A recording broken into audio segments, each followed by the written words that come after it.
ಸರ್ಕಾರಿ ನೌಕರರ ಕಂಡಕ್ಟರ್ ಮೇಲೆ ಹಲ್ಲೆ ಮಾಡಿದ್ದು ಖಂಡನೀಯ ಎಂದು ಮಾಜಿ ಸಚಿವೆ ಉಮಾಶ್ರೀ ಹೇಳಿದರು.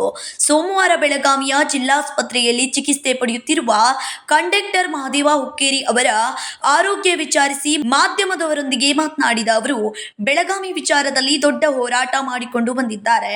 ಕನ್ನಡ ಭಾಷೆ ನಮಗೆ ಜೀವನಾಡಿ. ಕನ್ನಡ ಭಾಷಿಕರ ಮೇಲೆ ಹಲ್ಲೆ ಮಾಡಿದ್ದು ಖಂಡನೀಯ ಎಂದರು.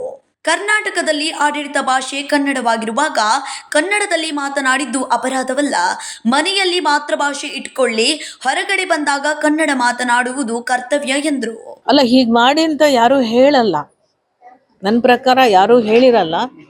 ಅವರೇ ಒಂದು ವೇಳೆ ಕಾನೂನನ್ನ ದುರುಪಯೋಗ ಮಾಡ್ಕೊಂಡಿದ್ರೆ, ಅಧಿಕಾರಿ ಯಾರನ್ನೋ ಪ್ಲೀಸ್ ಮಾಡ್ಲಿಕ್ಕೋ ಅಥವಾ ಏನು ಮಾಡ್ಕೊಂಡಿದ್ರೆ ಅವರಿಗೆ ಸರಿಯಾದ ರೀತಿಯಲ್ಲಿ ಸಂಬಂಧಪಟ್ಟ ಇಲಾಖೆ ಗೃಹ ಮಂತ್ರಿಗಳು ಅವರಿಗೆ ಪರಿಶೀಲನೆ ಮಾಡಿ ಆ ಅಧಿಕಾರಿ ಮೇಲೆ ಕ್ರಮವನ್ನು ತಗೊಳ್ಬೇಕು ಅಂತ ನಾವು ಕೂಡ ಒತ್ತಾಯವನ್ನ ಮಾಡ್ತೇವೆ. ನೋಡಿ, ಎರಡು ರಾಜ್ಯಗಳ ಜನ ಅರ್ಥ ಮಾಡ್ಕೋಬೇಕು. ನಮ್ಮ ಭಾಷೆಗಳು ನಮಗೆ ಶ್ರೇಷ್ಠ ಮತ್ತು ಉತ್ಕೃಷ್ಟ. ಅದು ನಮ್ಮ ರಾಜ್ಯದ ಒಳಗೆ ಆಯ್ತಲ್ಲ, ನಮ್ಮ ರಾಜ್ಯದ ಒಳಗೆ ನಾವು ಎಲ್ಲಿರ್ತೀವೋ ಆ ನೆಲದ ಪರವಾಗಿರ್ಬೇಕು. ಆ ಸರ್ಕಾರದ ಭಾಷೆಯನ್ನ ನಾವು ಅನುಸರಿಸಬೇಕು. ನಾವೆಲ್ಲ ಹೋಗಿ ಮರಾಠಿ ರಾಜ್ಯದಲ್ಲಿ ಹೋಗ್ಬಿಟ್ಟು ಕನ್ನಡದಲ್ಲಿ ನಾವು ದೌರ್ಜನ್ಯ ಮಾಡ್ತೀವಿ, ಅಧಿಕಾರ ನಡೆಸ್ತೀವಿ ಅಂದ್ರೆ ಕೇಳಲ್ಲ.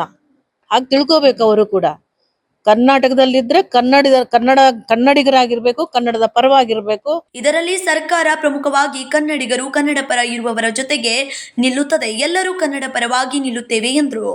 Vinod Kolkar, KMM Kannada news, Belagavi.